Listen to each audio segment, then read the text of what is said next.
Alright everybody, we are back guys. We got a very special video here today. So this is from the channel, The Johnston Life. So the video we're going to check out today is Top 8 Culture Shocks when moving to Australia. So it's going to be my first time here for all this. The link will be down in the description below. So guys, let's not waste time and let's hop right in. Right, let's give this a go. So you've heard about the deadly animals, scorching sun, impossible isolation. What was the other one?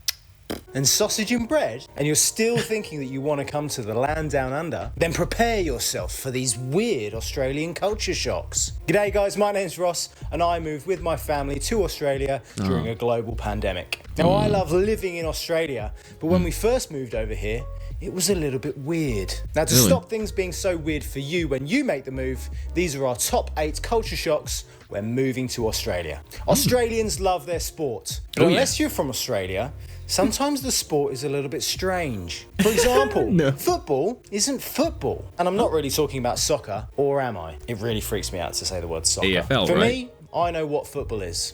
And for Australians, they also know what football is. Yeah, but when you AFL. move to Australia, just resign yourself to the fact that you're now probably going to follow the minority sport. And also need a special subscription just to be able to watch it. Football in Australia can mean many things. Football for me means soccer, but football in Queensland means rugby league. And if you come from one of the southern states like Victoria or South Australia, then football can mean AFL. And I still don't understand how that game works.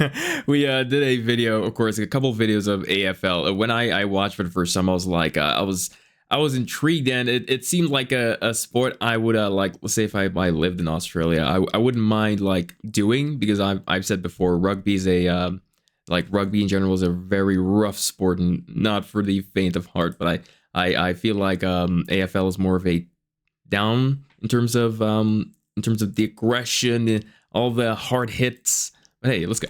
But I want to learn. You can still have a beer at an AFL game, right? But if you come from the UK like me and you still want to watch your beloved football, then you're going to have to become a social hermit, bound to the wee hours of the night just to watch your darling Premier League. If you don't like it, then take up one of the other many forms of football. And if you're American, well, they also kind of play baseball and stuff too, but probably not your form of football. Be like too hot in all the pads and stuff. Or imagine getting a spider in your helmet. The second shock that we had coming from the antisocial rest of the Now, why you had to go and do that?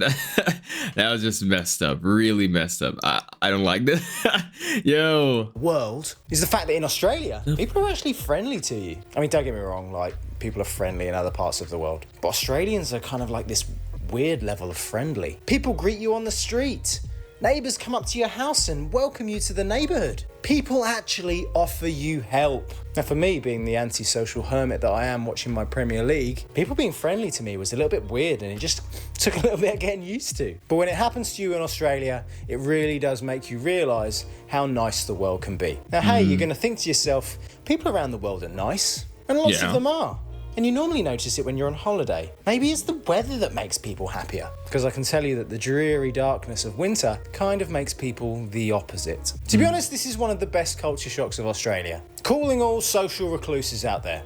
If you move to Australia, it's going to make you a better person. No one wants your social awkwardness or unfriendly banter. Australians are genuinely friendly, unless they don't like you. But there's no beating around the bush. It's totally straight. Now, coming from the northern hemisphere on the other side of the world, having a cold Christmas becomes a rite of passage. But here, cold Christmases?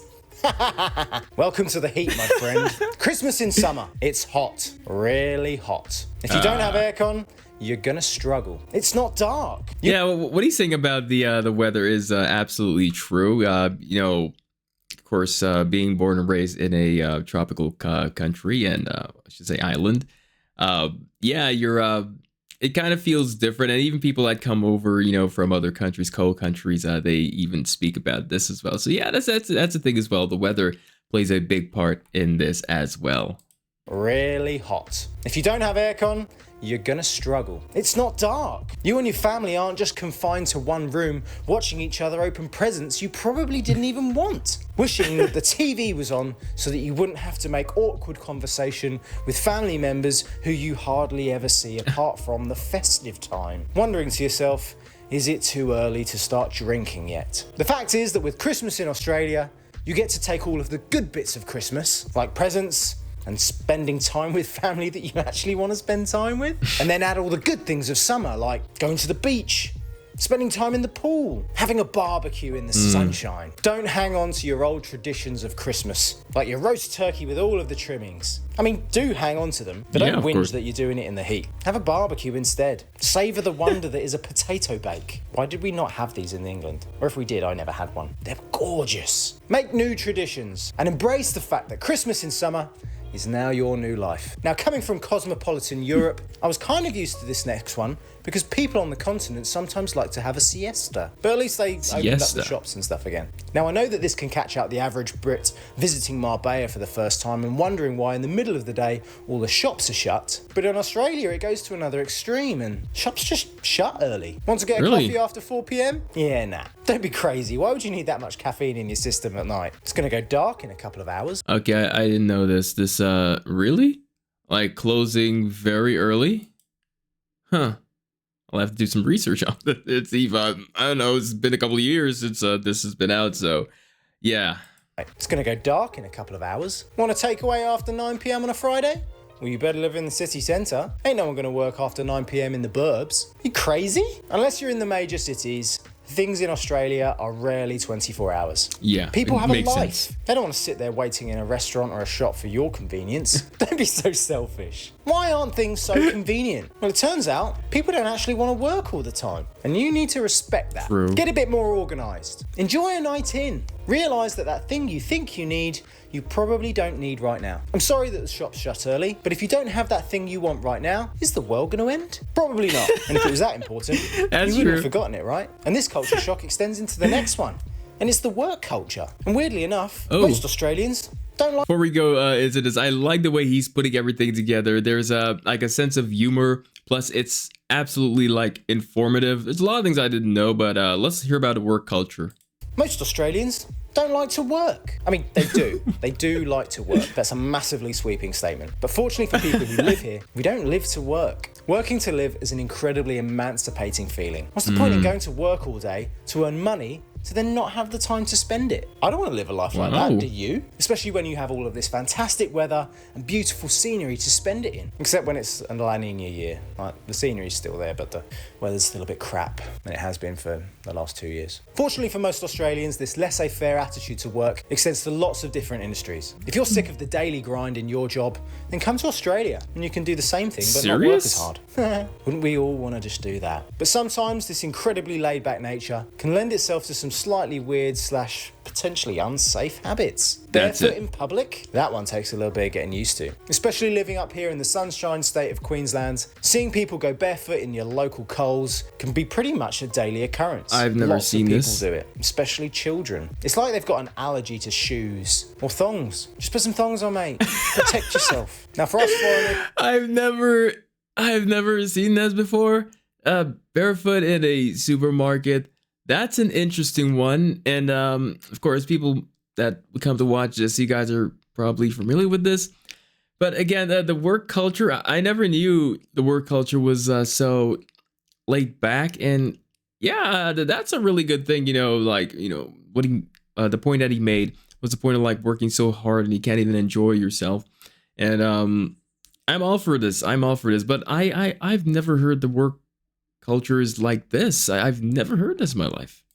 Or thongs. Just put some thongs on, mate. Protect yourself. Now, for us foreigners who are used to wearing shoes anyway just to keep our toes warm, seeing people go barefoot in public and it's not the beach or a swimming pool can be a little bit weird. But actually, rather than criticising or wondering if they've got asbestos in the soles of their feet, don't criticise.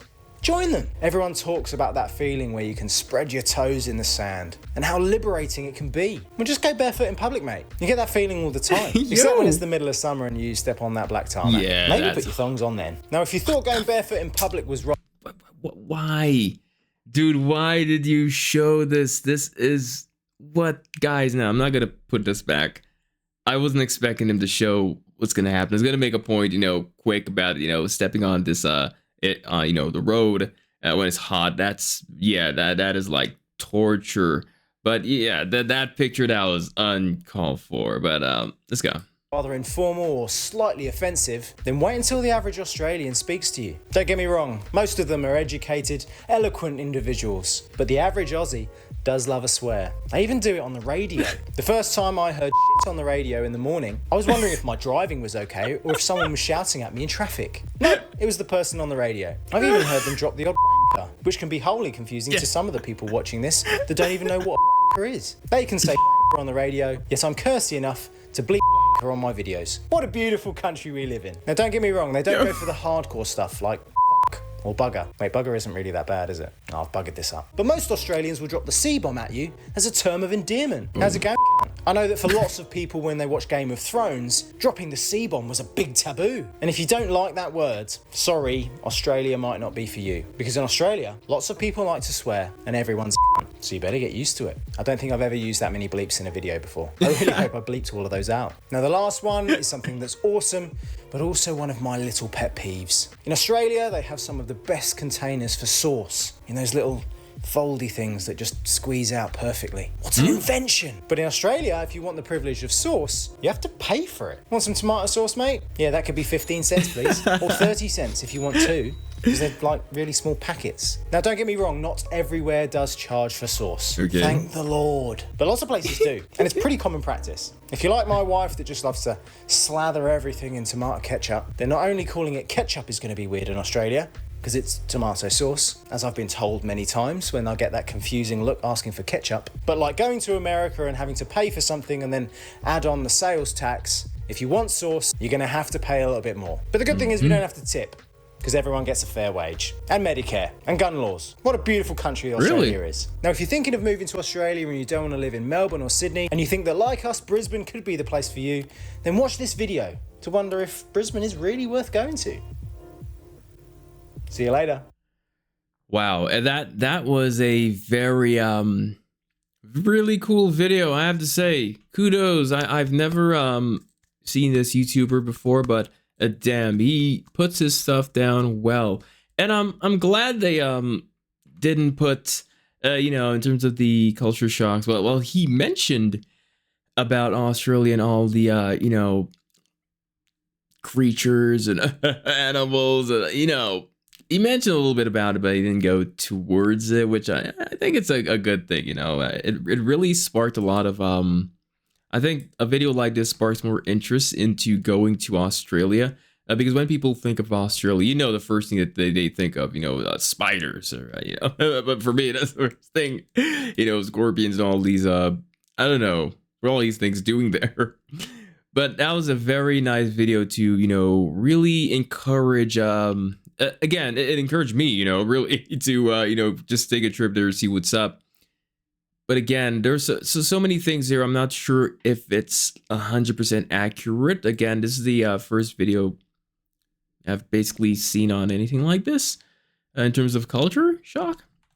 So maybe there's any Australians here that watching this till the end. Let me know in the comments section what you think about this video. But I have to say, this is a well put together video. Kudos to that Johnston Life. Hey, great guy.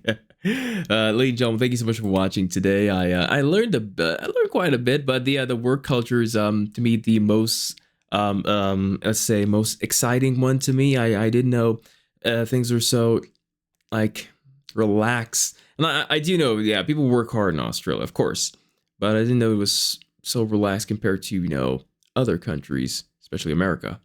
But ladies and gentlemen, let me know your thoughts in the comments. Please like, comment, subscribe if you can. And I will see you guys later. Everyone, thank you and goodbye.